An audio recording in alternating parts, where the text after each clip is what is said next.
Magandang gabi po.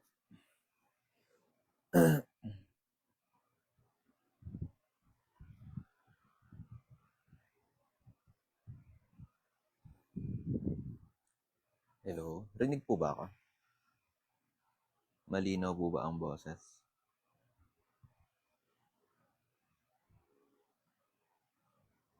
Rinig po ba ako? Malinaw po ba ako? Thank you, Lay.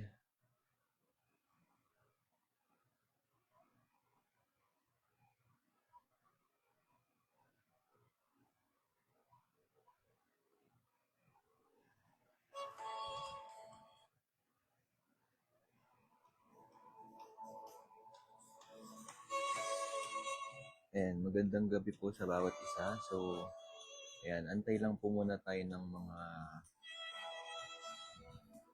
viewers natin. So, magtagmo muna tayo habang naghihintay tayo.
Ayan, sige po, tag po muna tayo ng mga kaibigan natin, kamag-anak.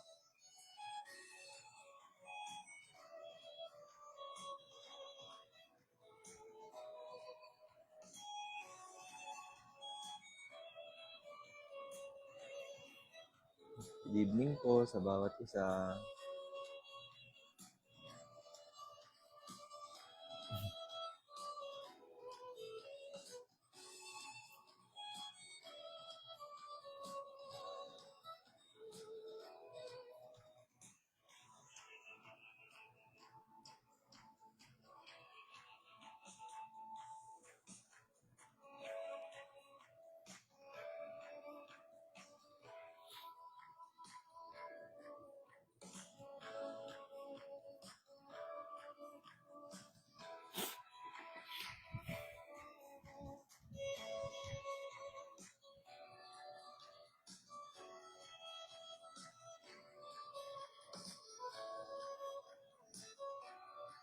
Good evening, Ma.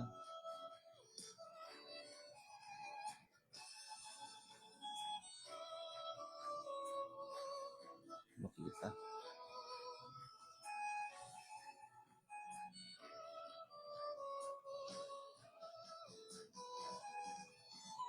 Sige po, tag lang po tayo.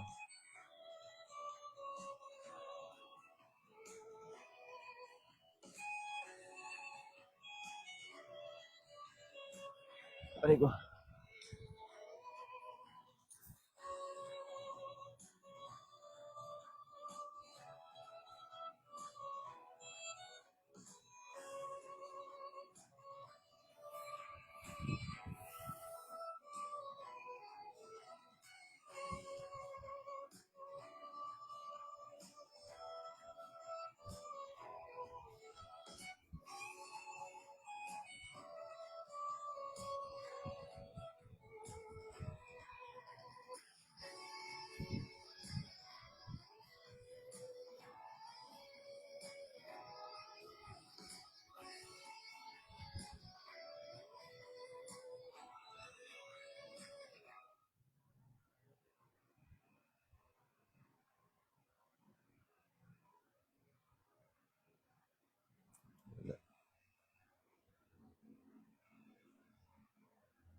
Yan, so, ano sila?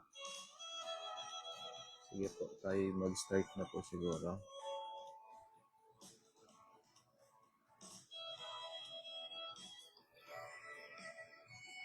So, welcome po sa bawat isa, sa mga viewers po natin dyan sa iba't ibang lugar.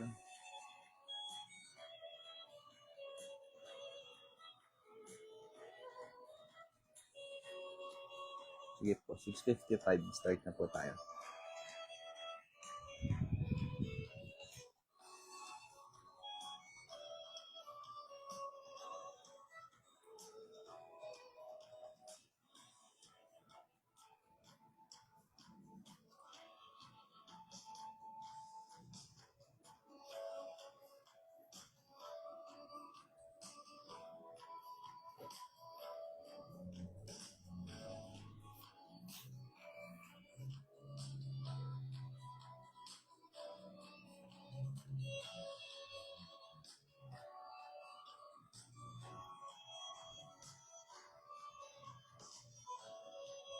Sige po, mag-start na po tayo. Ayan, so welcome po sa bawat isa. So welcome sa ating day 61. So yun, nakakadalawang buwan na po tayo sa ating Speak Live. Ayan, salamat po sa mga patuloy na sumusubaybay. Yan, mula day 1 hanggang day 61 sa ating Speak Live. So yun, simulan na po natin ang sa gabing ito. Yan, so bago ang lahat, tayo po muna ay manalangin. So sige po, tayo po manalangin. Dakilang Diyos, maraming salamat po, God, sa araw na ito, Lord. Salamat po, Panginoon, sa panahon, Panginoon, na iyong binigay sa amin sa buhay na pinagkakaloob mo, sa patuloy, Lord, na kalakasan, pag-iingat, Panginoon, sa bawat isa, sa aming pamilya, sa aming mga ginagawa, at maging sa aming journey, Panginoon, sa aming spiritual na pamumuhay, Panginoon. Dalangin ko, O Diyos, na patuloy mo po kaming samahan, Panginoon. Patuloy mo po kaming kaingatan, Lord, gabayan sa mga pagsubok na pinagdadaanan po namin, Panginoon. Ikaw po ang kumilos, Panginoon, sa amin na ma-overcome yung mga bagay, Panginoon, na aming kahinaan, Panginoon. At ikaw po, Panginoon, ang mangusap, Panginoon, sa gabing ito. Ikaw po ang kumilos, Lord. Ikaw po ang makita, Panginoon, sa gabing ito, Panginoon, at ang madakila, Panginoon, sa gabing ito, Panginoon. Maraming salamat po, Lord. Ikaw po ang gumabay. Sa iyo lamang po ang pinakamataas na papuri, pasasalamat. In Jesus' mighty name, Amen. So, magandang gabi po ulit sa bawat isa. So, ayan. So, sige, simulan ko po muna sa testimony. Yan. Yan. So, yun. Ako po yung nagpupurit, nagpapasalamat sa Panginoon sa unang-una sa privilege, opportunity na ito na makapagsalita po sa inyong harapan. Kasi po isa po ito sa weakness ko yung mga pagsasalita ng mga ganito.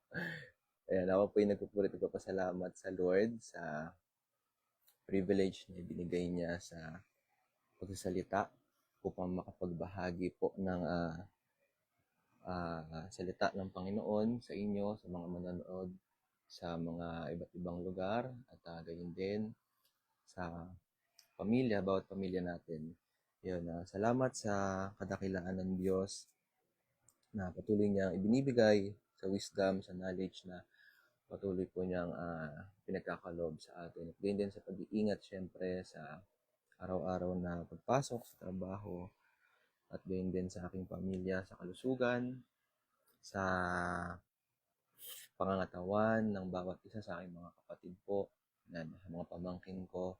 Salamat sa protection at sa buhay na pinagkakalob ng Lord. Gayon din sa trabaho. Yan. Salamat din sa work na ibinibigay ng Lord sa akin upang magamit ang bagay na ito. At gayon, sa aking trabaho is di naman siya masyadong hirap talaga sa mga pagpapaalam. Yun, ako yung nagpapasalamat sa Lord sa kanyang kabutihan sa aking buhay. At Yun lamang po ang aking totoo sa gabing ito. Ayan, maraming salamat po. At ngayon naman po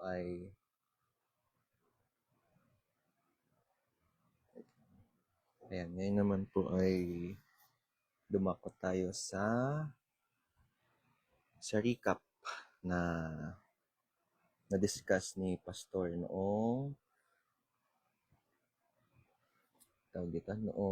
last Sunday. Yan, so last Sunday, siguro may mga nakapag-recap naman na, pero sa akin, ito yung na mga na-take note ko nung time na sa sa speak ni Pastor nung last Sunday. Yan. So last Sunday napag-usapan natin yung basahin muna natin yung verse Acts 17. Sa Tagalog po tayo, ha. Basahin ko po muna. Acts 17 verse 16 to 22.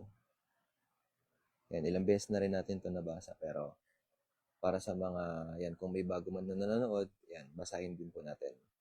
Sabi dito sa verse 16, habang sina Silas at Timoteo hinihintay ni Pablo sa Atenas, napansin niyang puno ng Diyos-Diyosan ang lungsod.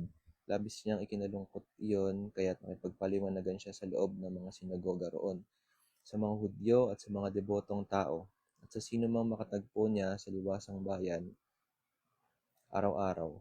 Subalit nakipagtalo sa kanya ang ilang pilosopong Epikureo at Stoiko. Ano ba ang sinasabi sa atin ng nagmamarunong na iyan? Sabi ng ilan. Sabi naman ng iba, nangangaral yata tungkol sa mga Diyos, sa mga ibang mga Diyos. Sinabi nila iyon dahil nangangaral si Pablo tungkol kay Jesus at sa muling pagkabuhay.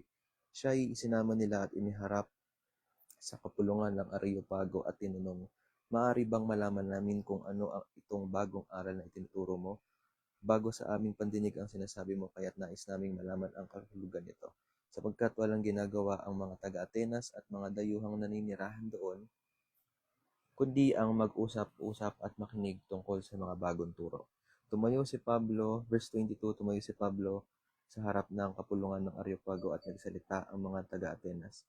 Napansin kong kayo'y lubos na, sabi ni Pablo, mga taga-Atenas, napansin kong kayo'y lubos na napakarelihiyoso sa maraming bagay, sapagkat sa paglalakad ko sa lungsod at pagmamasid sa inyong mga sinasamba, nakakita ako ng isang dambana na may nakasulat sa Diyos na hindi nakikilala. Ang Diyos na inyong sinasamba kahit hindi ninyo nakikilala ay siya kong pinapahayag sa inyo. Siya ang gumawa ng sanlibutan at lahat ng naririto. Siya ang Panginoon ng langit at ng lupa. Hindi siya nananahan sa mga templong ginawa ng tao. Hindi rin siya nangangailangan ng anumang tulong o paglilingkod ng tao. Sa halip, siya ay nagbibigay ng buhay, hininga, at lahat ng bagay sa sangkatauhan. Wala sa taong nilikha niya ang lahat ng lahi sa buong mundo. Tinakda niya sa simula't simula pa ang kani-kanilang panahon at hangganan. Ginawa niya iyon upang hanapin nila ang Diyos, baka sakaling sa kanilang paghahanap, siya ay matagpuan nila. Ang totoo, hindi naman siya talagang malayo sa bawat isa sa atin, sapagkat hawak niya ang ating buhay, pagkilos at pagkatao, tulad ng sinabi ng ilan sa inyong mga makata. Tayo nga'y mga anak niya. Verse 29, sapagkat tayo'y mga anak ng Diyos, huwag nating akalaing siya'y tulad lamang ng mga larawang ginto, pilak, o bato na pawang likha ng isip at kamay ng tao.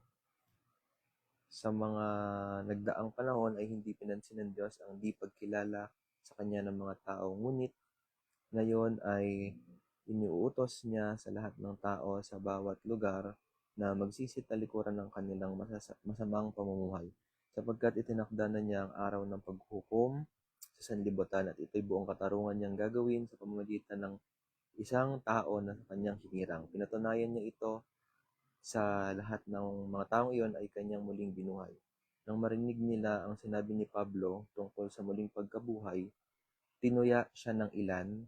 Sinabi naman ng iba, nais naming mapakinggan kang muli tungkol dito, at iniwan ni Pablo ang mga tao. May ilang naniwala sa kanya at nanalig sa Diyos. Kabilang dito sina Dionisio na kaanib ng kapulungang tinatawag na Areopago, isang babaeng nagngangalang Damaris at marami pang iba. Yan, so yan.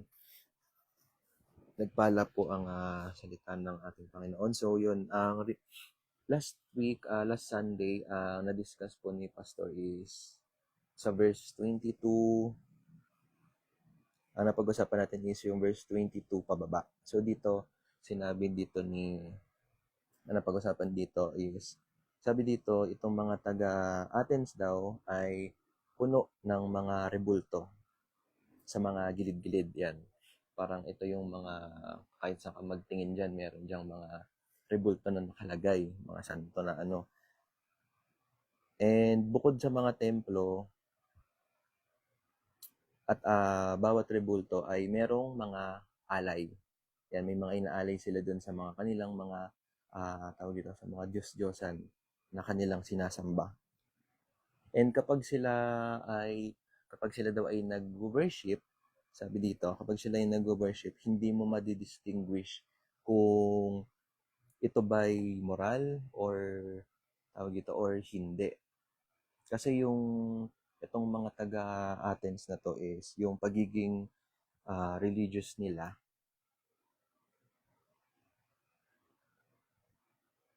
Ito po. Itong mga taga-Athens, yung pagiging religious nila ay para din para din ma-serve yung kanilang layaw or yung kanilang own desire. Kumbaga, sa atin, di ba, merong mga tao na or sa mga kaibigan natin na hindi mananampalataya, meron mga taong parang ginagawang genie lang yung Lord, di ba? Parang mananalangin, tapos gusto parang laging in a snap, parang nandyan agad yung kanilang kahilingan. Tapos, pag hindi mo nasunod, parang kasalanan pa ng Diyos na nakasalanan pa ng Diyos na hindi natupad yung tawag dito, yung pinanalangin niya. And ayun.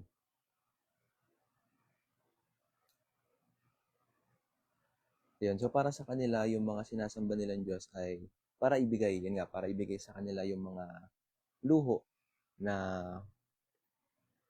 ng kanilang katawan. Kasi nabanggit din ni Pastor last time na Sunday na itong mga to is parang meron to mga nakipagtalik sa kung saan yan, sa gitna, sa public places, di ba? So, itong mga tawag dito, mga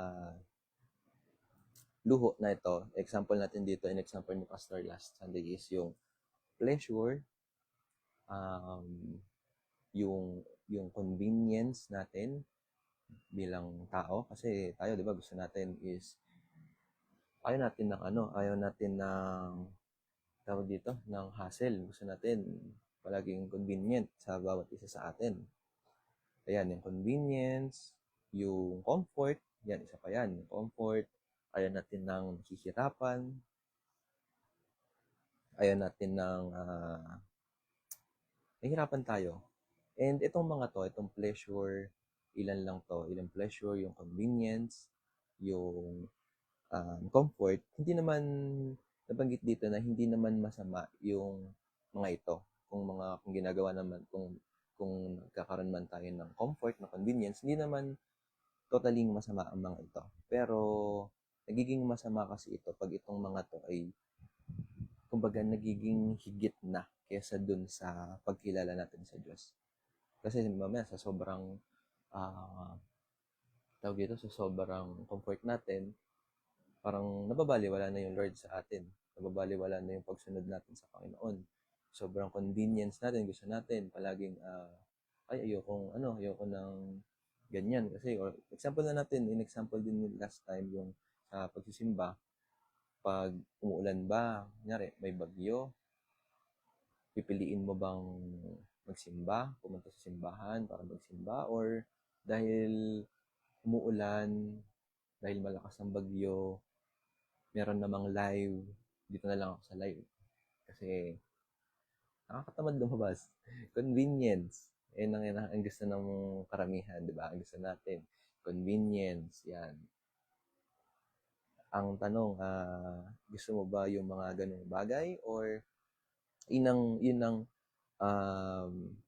dun nagiging masama itong mga ito. Pag yung, kumbaga parang na-overcome na nitong convenience, yung pleasure, yung comfort, yung mga own desire natin, yung pagkilala natin or yung pagsunod natin sa Panginoon. And sabi pa dito, pag tinanong tayo kung naniniwala ba tayo sa Diyos, ang isasagot natin syempre ay oo. Kasi kahit sino naman tanongin natin, mananampalataya man yan, Kristiyano yan, hindi, o ibang relihiyon man yan, ang isasagot niyan, oo, naniniwala ang, kahit sino naman siguro tanongin natin no? Naniniwala naman siguro ang karamihan sa atin, ng lahat sa atin na may Diyos. Pero para sa atin, alam natin, oo, may Diyos, pero He is unknown. Sabi ni Pastor last time, He is unknown sa atin. Kasi kung kilala natin ang Panginoon, kilala natin ang Diyos, hindi ganito yung pamumuhay natin. Kumbaga, ito yun, pag-usapan natin kanina, na hindi nangunguna yung desire, yung pleasure, yung comfort, yung kagustuhan nating sarili kaysa sa utos ng Panginoon.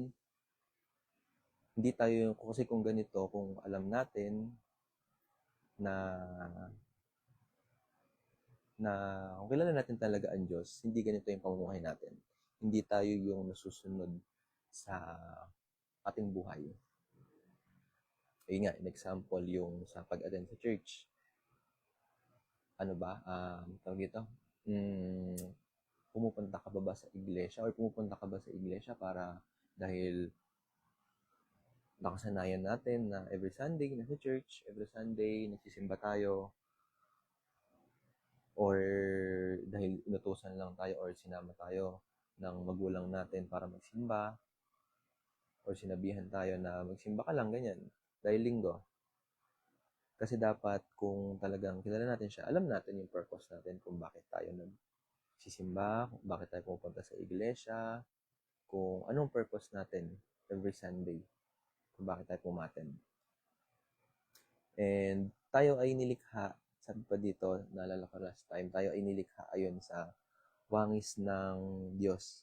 Meaning, ayon sa kanyang katuturan. Kumbaga kung ano ang Lord, dahil since hindi sabi nabanggit din Pastor, parang walang physical lang ating Panginoon. Kumbaga siya ay in example na dito yung kung tayo ba ay tayo nahawakan tayo bilang tao. Pero ang Lord kasi ayan, dahil nilikha tayo ayon sa wangis niya, ayon sa katuturan niya, sa kanyang katuturan, kung sino siya at ano siya, yun dapat yung makita din sa atin. Diyos ang gumawa ng sanlibutan, lahat ng nakikita natin, yan an example din dito, yung tawag ito, yung paggawa, kung gumawa ng mga upuan, sino ba ang gumawa ng mga upuan? Pwede nating sabihin, yes, yan, pwede nating sabihin na tao gumawa niyan, pero balik tayo dun sa pinakang root. Kanino ba nanggaling yung wisdom or yung kakayahan na makagawa ng taong yun? Babalik pa rin yun sa Panginoon. Doon pa rin ang bagsak nun. So yun, siya ang lumikha ng sanlibutan, lahat ng nasa mundong to, at maging yung kaisipan natin. In example din dito yung paano, yun, palagi natin naririnig na paano ba natuto yung bata pa lang siya, paano siya natuto na maglakad, paano siya matuto na yung stage niya na gano'n, na hindi pa siya tinuturuan noon na. Pinanganak siya, paano siya umiyak, di ba? Yun. Lahat ng ito ay nanggaling lahat sa Panginoon. So, sa Kanya lahat nagmula na at ginawa nga tayong kawangis niya.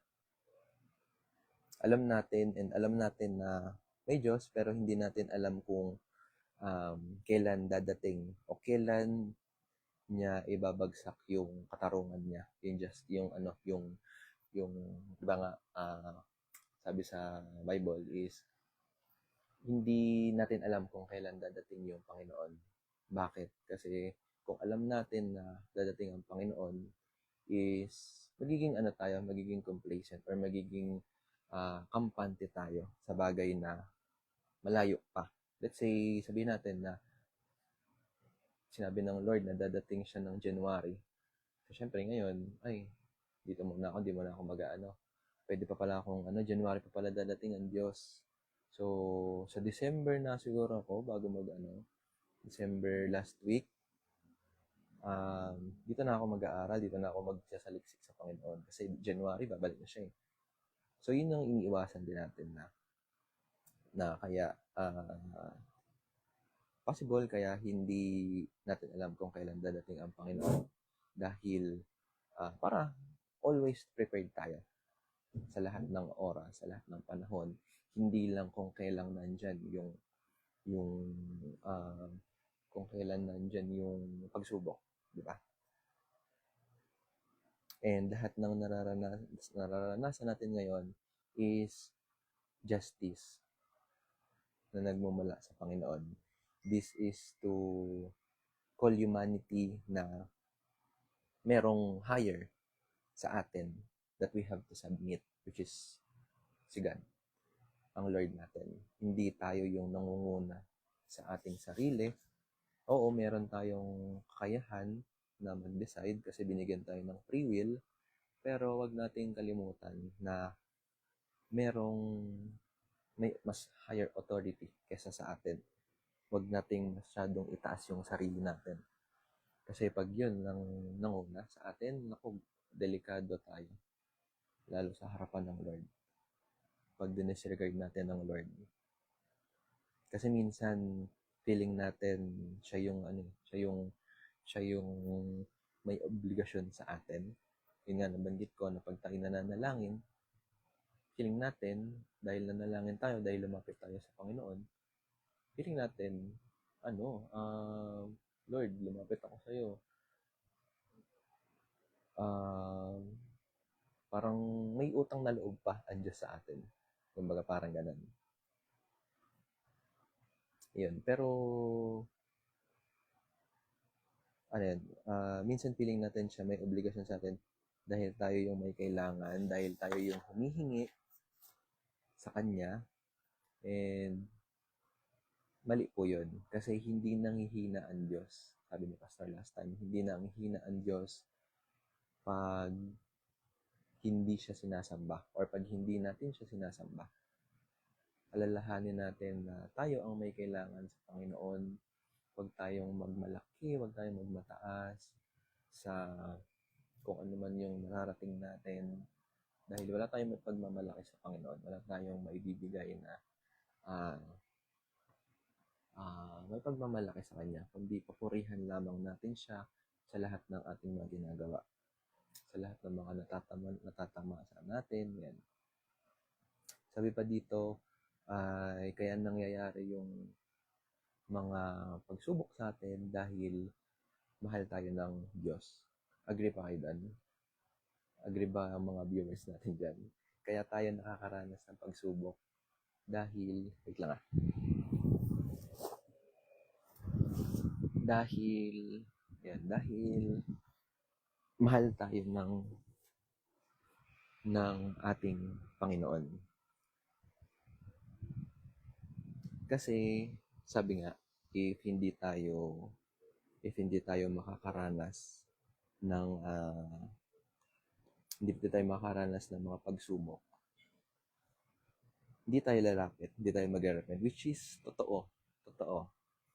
Nakaka-relate din ako kasi dati may mga na-experience talaga ako ganyan. So, masasabi ko totoo talaga to. Na, kasi since, nandun tayo sa comfort, nabanggit ko kanina, nandun tayo sa comfort, nandun tayo sa convenience natin, feeling natin na walang nangyayaring masama, walang nangyayaring hindi maganda sa atin, na okay lang yung pamumuhay ko, okay lang yung pinagdaraanan ko, okay lang kahit hindi ako sumusunod sa Lord kasi wala naman nangyayaring masama sa atin eh. Pero ang mahirap diyan, wag mo nang antayin na may dumating pang pagsubok or may dumating pang um, tawag dito, hindi maganda sa'yo, sa pamilya mo, bago ka sumunod sa Panginoon.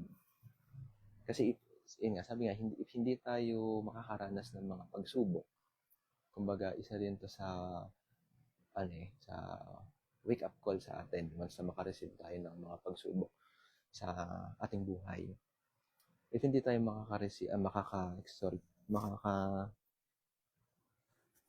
if hindi tayo makakaranas ng pagsubok, hindi tayo magre-repent or hindi tayo makakaramdam ng pangangailangan kasi nga feeling natin we are good. Feeling natin um, wala tayong pangangailangan kasi lahat ng gusto natin parang umaayon, di ba? And pag ganun yung nangyayari sa atin, parang di ka nakakaramdam ng struggle, di ka nakakaramdam ng uh, pagtutuwid, medyo kabahan ka na dyan or kabahan ka na talaga dyan kasi baka natotolerate ka na dyan sa sa mga ginagawa mong pagkakasala. Yun nga, hanggat walang pagsubok, feeling natin wala tayong kailangan sa Panginoon. So, yun lamang yung aking recap sa gabing ito. So, dumako na po tayo sa mensahe sa gabing ito. And ito yung key points dun sa mga tawag dito sa mga inaral ko based dito sa verse 70 verse Acts 17, 16 to 34. Yan. So first based dito sa mga inaral natin. Sabi dito, awa ang una mong mararamdaman sa mga taong alam mong nangangailangan ng Diyos. So, sa English, sabi dito, may inarin kasi ako sa English na, let your heart break for the lost. Based to sa verse 16, dito sa Acts 17. Yan.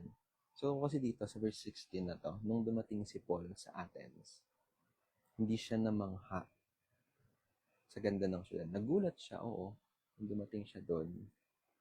Pagpunta niya doon, pero hindi siya namangha sa ganda ng syudad, sa lugar na yon. Ang naramdaman niya doon is nabagabag siya.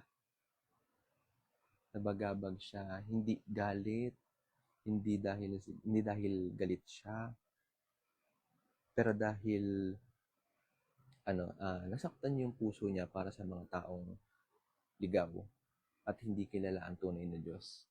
Tayo 'di ba minsan na tawag ito, na aminin natin na encounter natin yung ganitong bagay. Lalo kung meron tayo na encounter na parang alam nating pariwara talaga yung buhay ng taong ito. Hindi naman sa pagmamataas sa sarili, pero aminin natin may mga tao tayong kakilala na alam natin na yung buhay nila is malayo sa Panginoon. And ganun yung naramdaman ni Paul dito nung siya'y dumating dito sa Athens. Kasi puro itong Athens nga is based dun sa mga tawag dito na speak na itong mga nakaraan is ito yung punong-puno to ng rebulto. Diba? Saan ka magpunta dyan, may mga rebulto dyan. And kung naantig yung puso natin sa mga taong naliligaw, kung hindi naantig yung puso natin sa mga naliligaw, hindi tayo magiging effective na witness, 'di ba? Narinig ko din to sa parang sa speak yata nila Ryan tsaka ni Jeff to, brother Jeff and Ryan, na parang hindi na yung sarili natin ang titignan natin, kundi yung ibang tao na, yung nangangailangan na. Kasi kumbaga parang alam natin na hindi naman sa talaga, pero mas nakakakilala tayo kumpara sa kanila. Kumbaga, parang yung ano natin is, parang nandun yung habag mo na bakit ganito yung pamumuhay nila, bakit ganito yung ginagawa nila. Parang ito yung naging ano ni Paul dito nung dumating siya sa Athens. Kasi hindi tayo magiging effective na witness kung wala tayong nararamdamang um, bagabag or burden sa ating mga puso. Tayo ba? Let's say sa ano na lang, pamilya natin or sa pamilya natin, kamag-anak, pamilya na hindi mananampalataya. Ano bang nararamdaman natin dito? Tayo ba ay okay lang? Okay lang tayo sa hindi natin sila nababahagian? Okay lang ba sila na hindi natin sila nakakasama? Maaaring ngayon, okay, pero aminin natin, merong burden sa ating mga puso, especially sa pamilya natin, yung malalapit sa atin. Nakakaramdam tayo ng burden sa ating mga puso. And hindi lang sa pamilya, kundi sa mga ibang tao rin. Dapat ganun din yung maramdaman natin. And hindi pwede yung ano lang, yung okay lang sa atin na may mga taong napapalayo sa Diyos. Hindi okay yun kasi kaya nga tayo tinawag na fishers of men dahil ito yung pagkatawag din at sa atin ng Panginoon na kailangan natin na magbahagi ng salita ng Panginoon sa mga tao, sa mga kaya meron tayong mga outreach, 'di ba? Ayan. Kailangan mabahagian natin yung mga tao upang makakilala sila sa Panginoon. Huwag nating hayaan na manatili tayo na okay lang na may iba namang magtuturo dyan, ganyan. Huwag nating antayin yun, kundi tayo na mismo ang kumilos upang magbahagi sa kanila.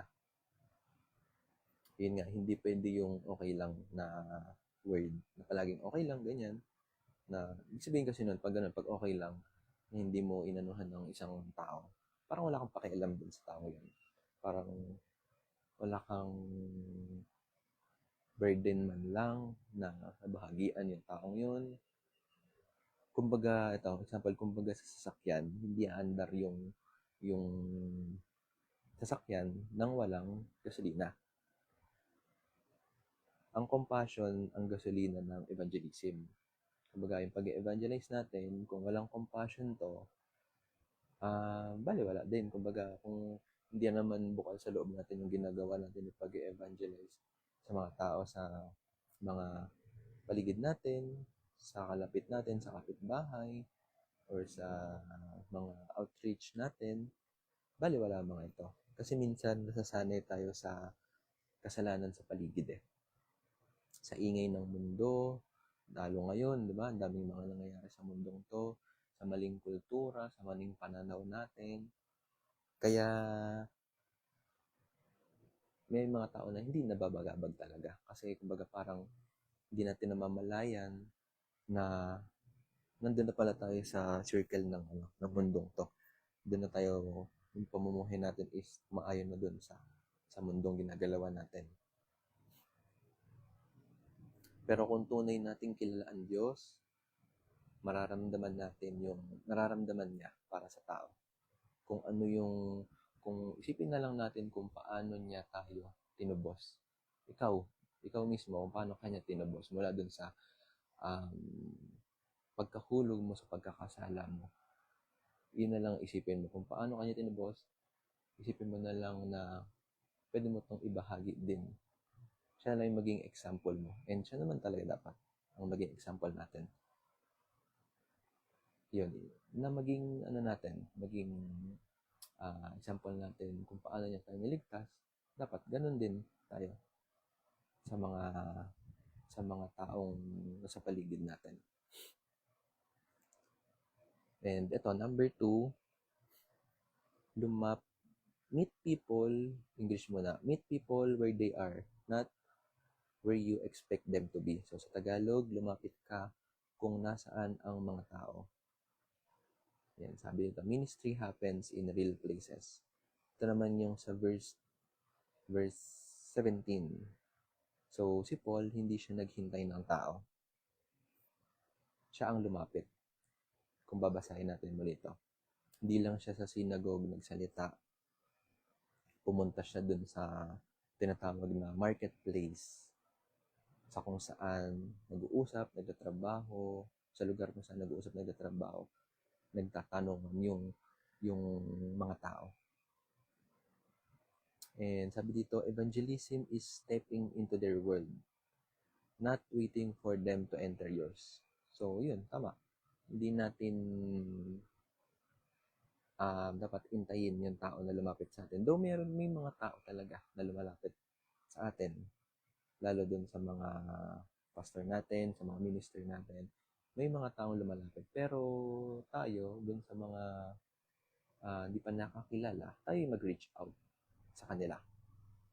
Kung gusto mong, and ito naman, kung gusto mong ma-reach out yung tao, or kung meron kayong target na gustong share ng salita ng Lord, dapat alam mo yung kultura nila. Dapat kilala mo sila. Dapat alam mo yung parang yung ano nila, yung lifestyle nila, kung paano sila, kung saan sila nakatira, ganyan, kung paano ba yung sa pamilya nila.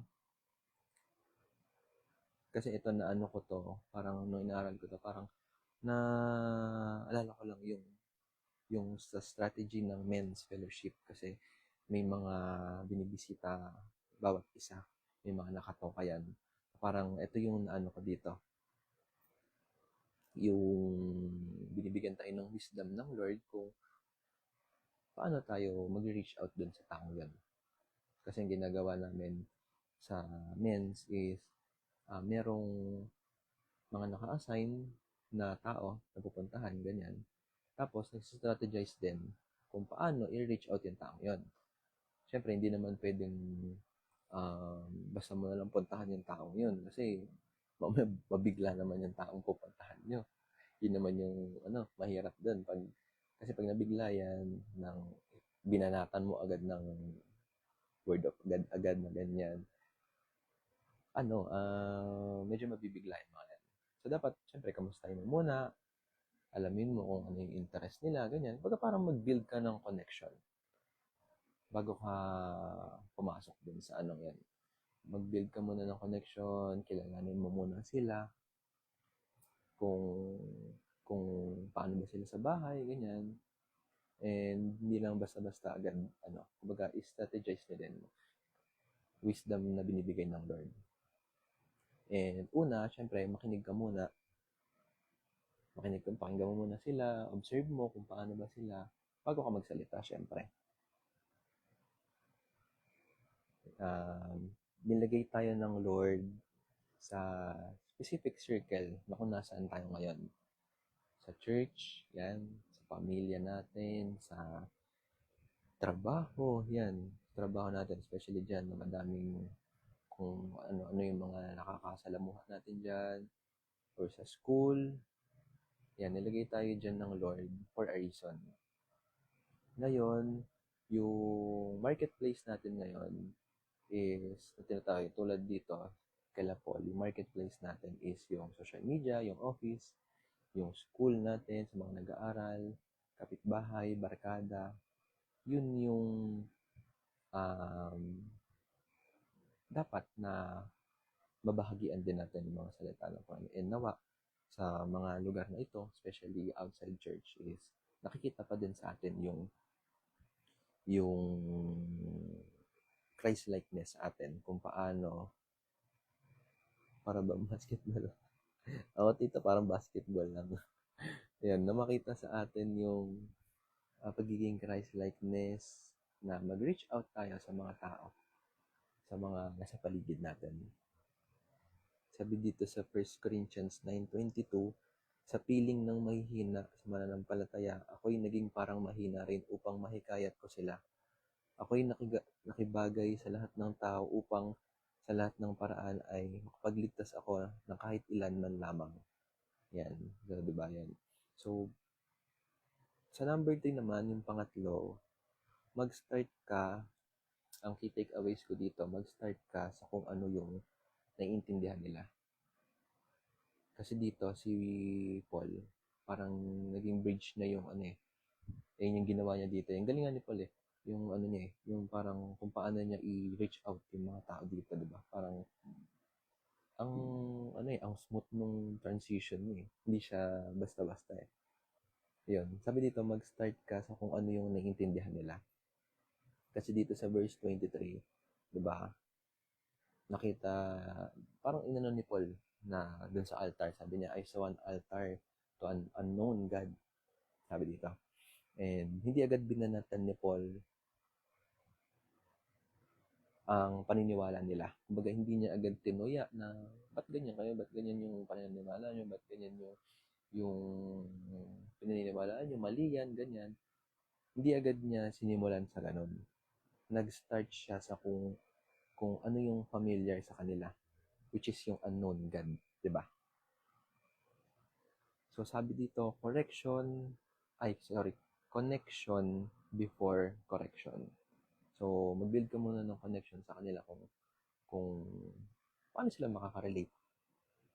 Kumbaga, parang gawin mong, sabi nga dito, gawin mong bridge. Gawin mong hagdan yung kung ano yung nalalaman mo na nila. And then, yun, connection before correction and relationship before revelation. So, kailangan natin mag-build muna ng relationship sa mga taong to bago yung revelation, di ba?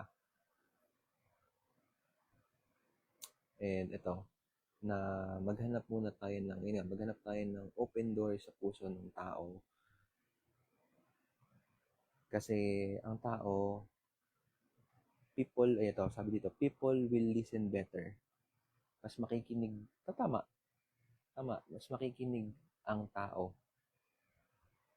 kung naintindihan nila, di ba?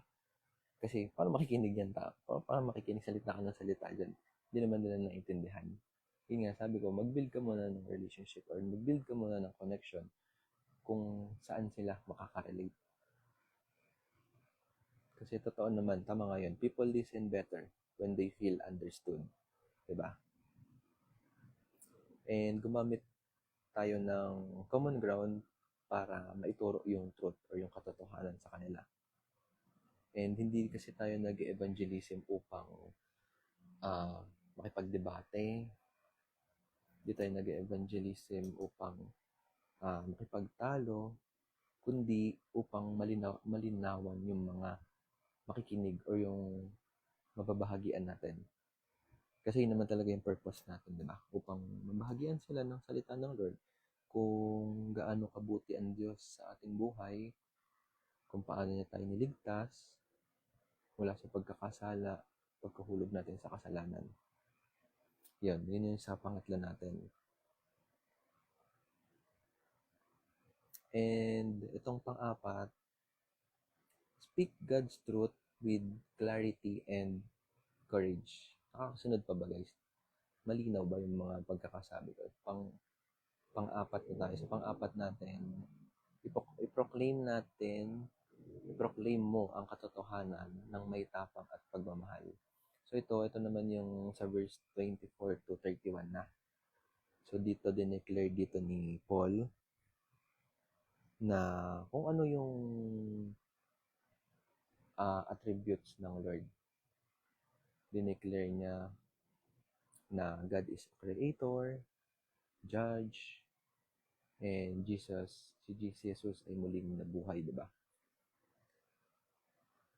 And ito, nung nakapag-establish na si Paul ng connection, nung okay na yung mga pag-uusap nila, hindi niya sinugarcoat yung message o yung mensahe na gusto niyang sabihin. Kasi iba iba naman yung pag-sugarcoat eh. Kasi kumbaga parang iniiwasan mo naman masyado na masyado ka namang iwas sa kanila na para hindi sila masaktan. Okay na yun nakapag-build ka ng connection sa kanila. Okay na yung nakuha mo yung loob nila sa pagmamagitan ng connection, yung relationship sa mga interest nila. Pero wag mo i-sugarcoat yung mensahe na pinapabahagi ng Diyos sa'yo. sinabi niya yon, sinabi ni Paul ang katotohanan kahit na may ma-offend. So, hindi niya inisip kung may masasaktan. Kasi sa atin, di ba, sa atin sa ngayon, parang iwas tayo dun sa mga taong um, alam natin na mga pilosopo, di ba? Tulad yan, may mga pilosopo. Tulad nitong mga nandito sa Acts 17. May mga pilosopo eh. Kasi mga pilosopong yan, ano, kung ano-ano sasabihin yan na kontra sa iyo sa mga sinasabi mo.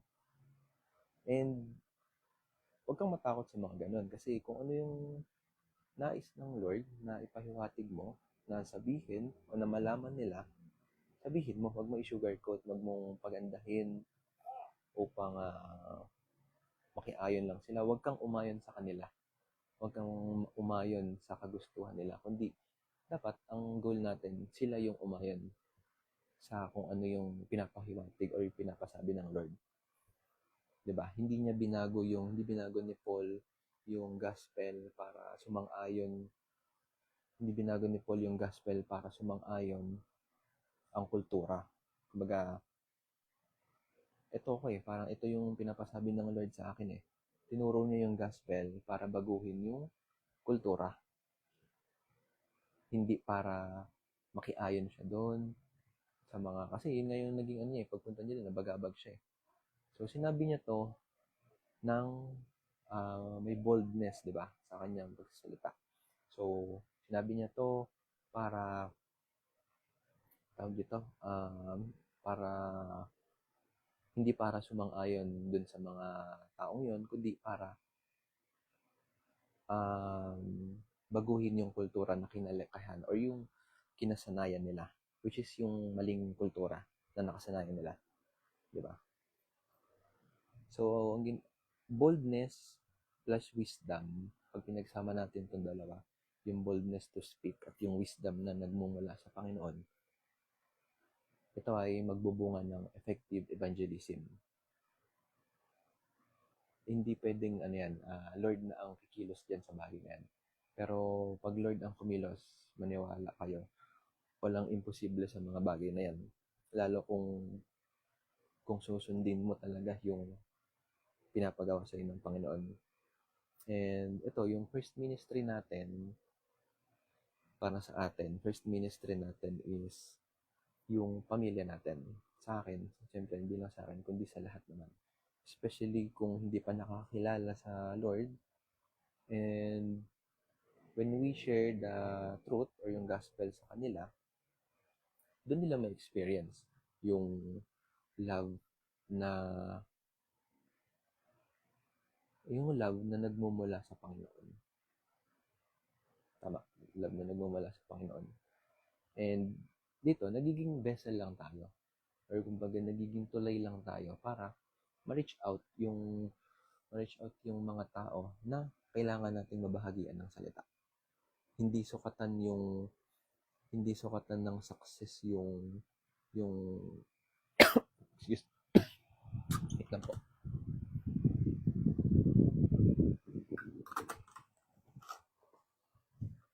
Ayun.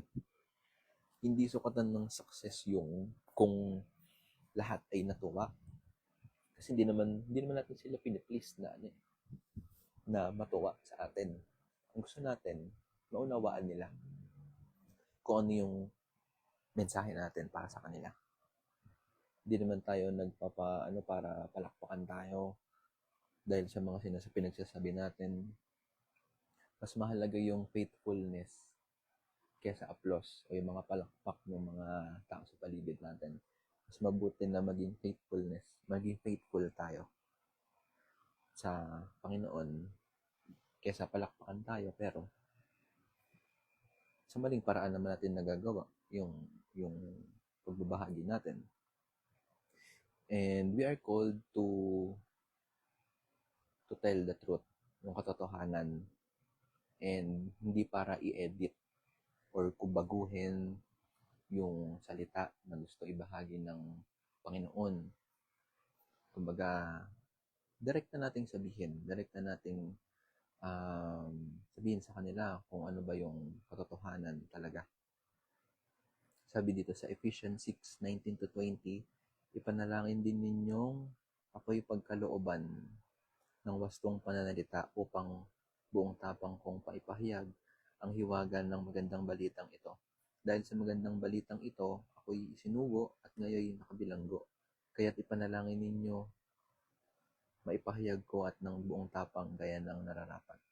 So, di ba? Kahit nasa bilanggo, kahit saan man tayo naroroon, pwede nating ibahagi yung tawag dito, yung salita ng Diyos, di ba?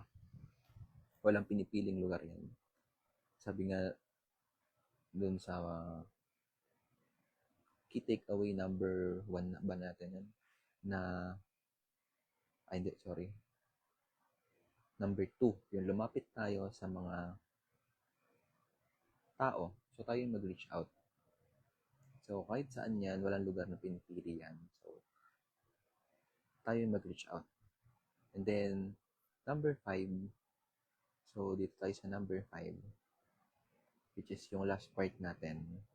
Sabi dito, trust God with the results because He still works even when people reject the message. So dito na, ito na yung last part ng Acts 17, which yun sa 32-34 na. So, ganito yung mga ma-encounter natin dito sa verse na to, sa last part na to. Ito yung mga ma-encounter natin when we share the gospel. Hindi lahat makikinig. Sabi dito, merong nang mock, merong na curious, at meron ding nanampalataya naman. And merong mga nanampalataya dito. Si Dionysius, si Damaris, and yung iba pa. Pero may mga naniniwala pa rin. Pero ito, i-expect natin dito, ganito yung mangyayari kapag nag-share tayo ng gospel.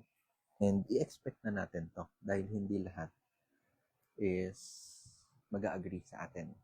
Yun nga, meron magmamak, mag-reject sa atin, meron namang maka-curious. And itong curiosity na to, maganda to kasi dito mag-start yung curiosity nila. Kumbaga, narinig nila, sabi nila, ito yung sinasabi kasi dito, parang we will hear you again. Ito pa yung mga, hindi pa handa tong mga to. Pero narinig na nila kung ano yung salita ng Diyos. Kumbaga yung katotohanan na nagmumula sa Panginoon. So, para sa akin, ano din to, parang good point din to. Yung curiosity kasi dito magsisimula yung seed, yung tinanim, di ba? Di ba? Pag may curiosity ka, syempre, ano yan parang dyan lalago yan. Tatanong-tanong ka, ganyan. Hanggang sa, di mo na mamalayan, nandun ka na sa part na naniniwala na rin sila. So, dapat ready tayo sa mga bagay na to, sa mga taong curious sa paligid natin. And hindi failure, hindi failure yung rejection. Hindi success yung palakpakan. Sabi ko nga kanina, di ba? Kasi okay lang yan, okay lang kahit may mga reject. Mahalaga, nagawa mo yung sumunod ka. Mahalaga, sumunod ka. Diba? Success is obedience. Mahalaga, sumunod ka, nagawa mo yung pinapagawa ng Lord sa'yo, nabahagi mo yung salita na tawag dito na gusto ipahiwatig ng Diyos sa ibang tao sa pamamagitan mo. Diba? So, itong curiosity na to, ano siya, huwag tayong panghinaan ng loob sa mga bagay na to kasi diyan nagsisimula ang isang mananampalataya sa curiosity. Hindi naman agad yan totaling talaga eh. Pag may mga medyo nag-aalangan, okay lang yan. Kahit yung mga nang mamak, okay lang yan. Ang mahalaga, sumunod tayo. Sumunod tayo sa Panginoon, sundin natin yung pinapagawa sa atin. And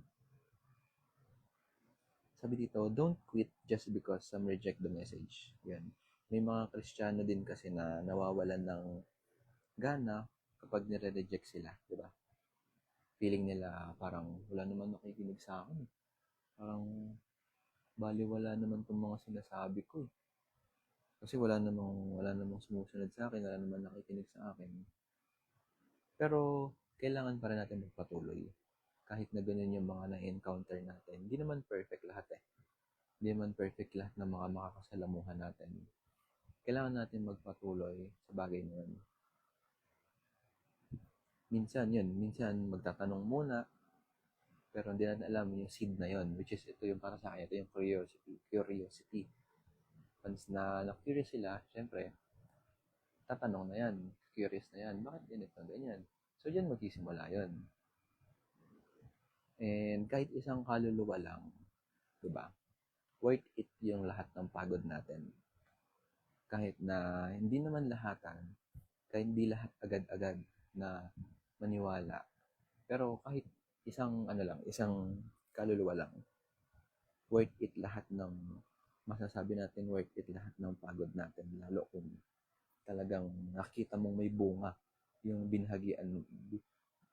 nabahagian mo ng salitang yon.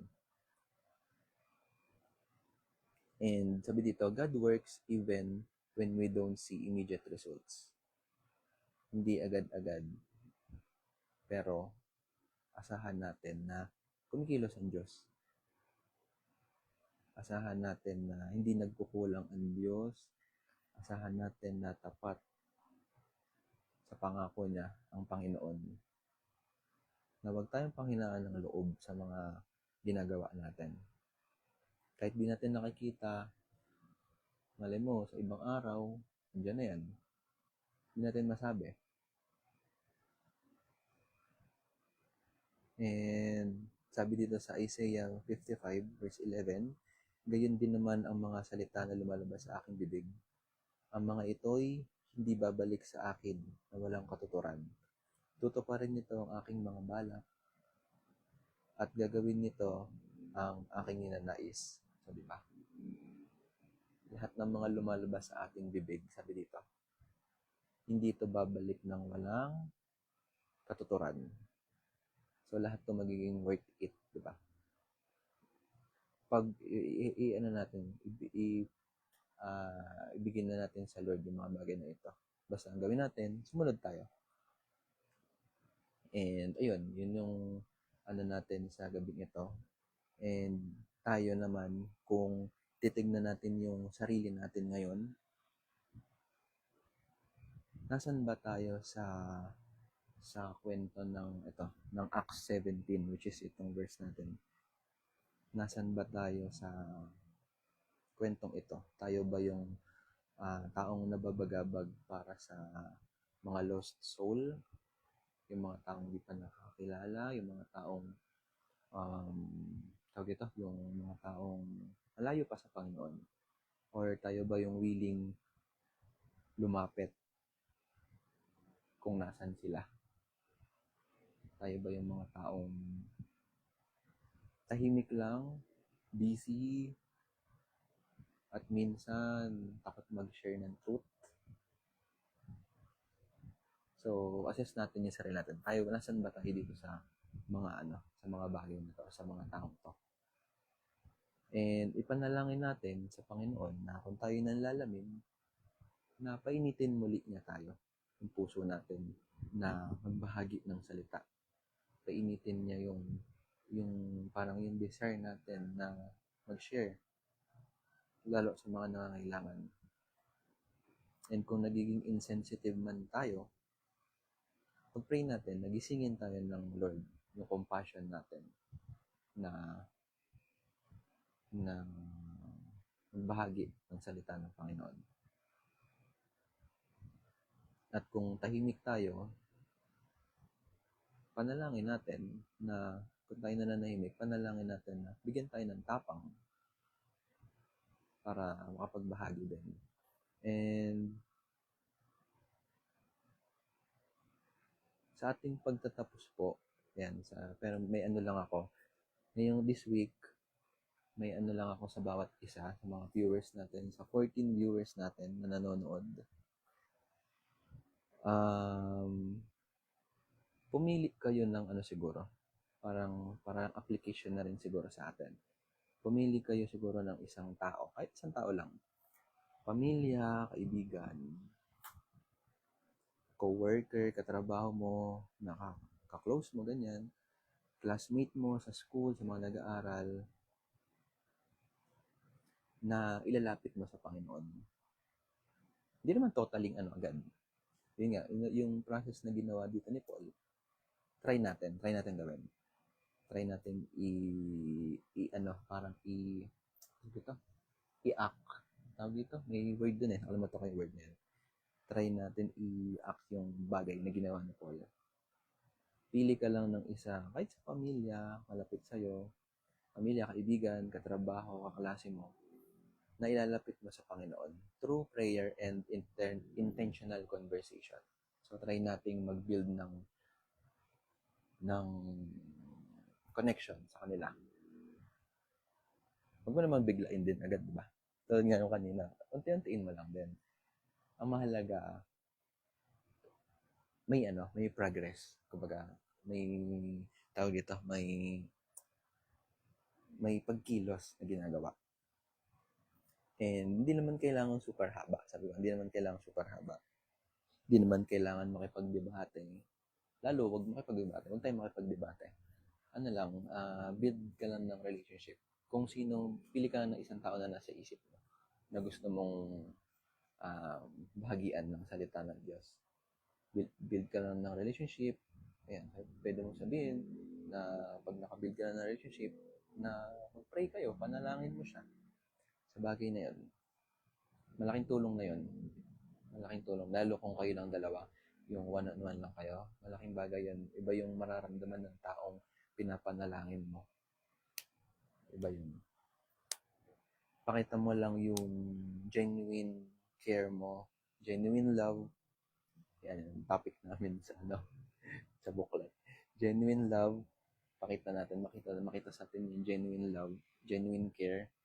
And di lang basta ikaw yung magsalita, kundi pakinggan mo rin yung side nila. Pakinggan mo rin kung ano yung story nila.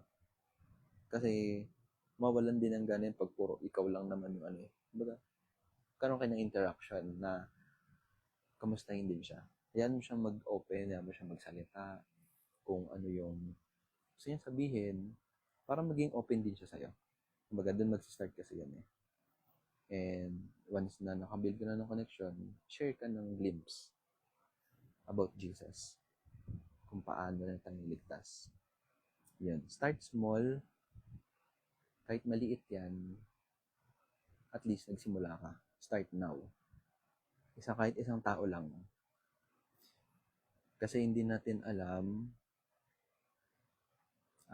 sa isang bagay na to or sa pamamagitan nito na pananalangin, sa isang conversation na to, pwede nating mabago yung buhay ng isang taong yan. Na eternity, life for eternity. Na makakilala siya sa Panginoon. Okay po. So, yun lang po. Doon po ako magtatapos sa gabing ito. Maraming salamat po sa mga nanood, sa 18 viewers natin. Shoutout. Ay, wait lang. Sino ba nag-shoutout dito? Maraming salamat po. Ayan, so proceed po tayo sa shoutout.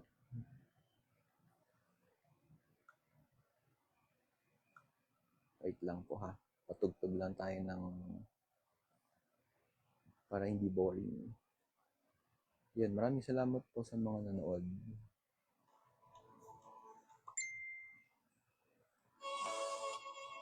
Ayan. Wait lang. Pinagpawisan ako.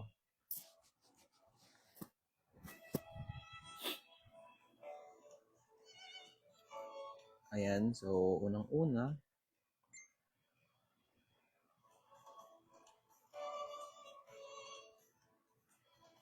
wait lang po ha.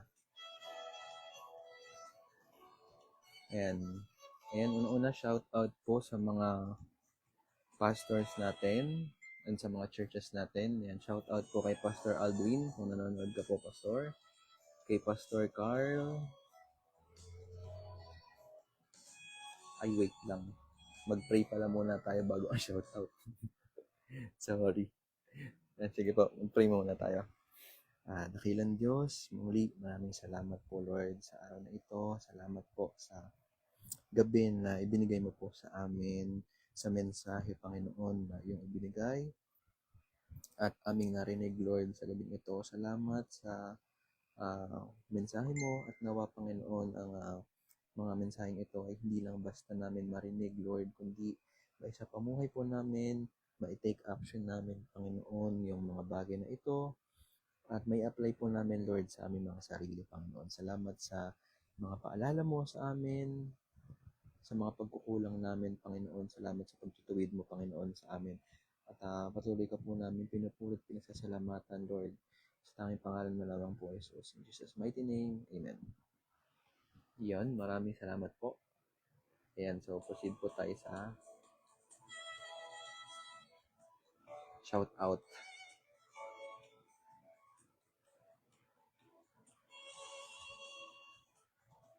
Shout out po kay sa mga pastor natin, Pastor Aldwin, kay Pastor Carl sa Piodoran Church, kay Pastor Bong Flores sa Badian Church, kay Pastor Vicente at kay Pastor Berting sa Tapel Church, excuse me, kay Pastor Albarico Flores sa Burias, kay Pastor J sa Dulong Crusher, shout out Pastor J, sa FOM Main kay Pastor Aldwin, saka kay Pastora Mirna, shout out po sa inyo, Pastor and Pastora, sa mga outreaches natin sa Mendoza, yan, sa Pinagnisahan, sa Veteran, sa Padilla, sa Tanay at Binangonan. Ito yung mga bagong outreaches natin, and sa Cubao din, at maging sa Burias. Yan, maraming salamat po sa mga 16 viewers natin na nanonood at nag-share, nagtatag. Yan, nakikita ko yung mga nagtatag eh. Yung mga nag-share di ko nakikita, pero salamat po sa mga nagtatag ng mga friends nila. And ito, shoutout po kay Susan Fernandez, kay Harold Dalumpines, shoutout po, kay Sister Silden, shoutout po kay Sister Silden, kay Lai, thank you Lai, kay Japlins, kay Tito Tony, shoutout po, kay Brother Domson, kay Kuya Ras, kay Sister Juby, kay Sister Shirley, shoutout po Tita Shirley, kay Sister Beverly Joy, kay Sister Karen Arobo, shoutout po, kay Sister Leia Floron, Sister Ella Alilano, Sister Arlene Lego, si Sister Leia Joy, Sister Ana, thank you po sa inyo, kay Tita Vicky, shoutout po, and kay Brother RJ Sandigan, shoutout po sa inyo, and ano pa ba, sa BS Japan, shoutout din po. Shoutout po kay Sister Miyuki Kida. Ayan, nakita ko po comment mo. Ayan, may nakalimutan pa ba ako? Meron pa ba dyan? Thank you po, Tita Vicky. Tita Shirley, thank you po. Sino pa ba? Tita Mirna, thank you po. Shoutout po. Sino pa ba? Elizabeth Sea Paraiso. Si Mama Heidi, thank you po. And kay Sister CJ, kay Brother Carlo, shoutout po sa inyo.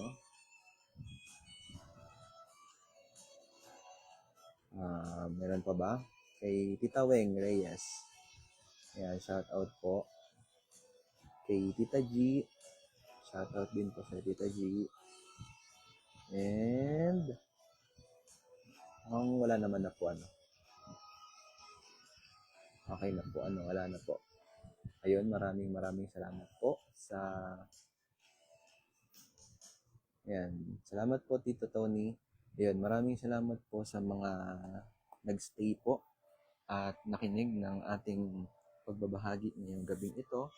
At bukas po ay day 62 na tayo with Sister Lois kay Mamilot. Alam ko si Mamilot bukas eh. So, antayin po natin bukas yung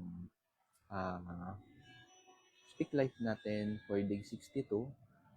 Antayin lang natin sa 6 p.m. onwards. Yan. So guys, maraming salamat po sa lahat ng nanood. Thank you so much po. Bye po.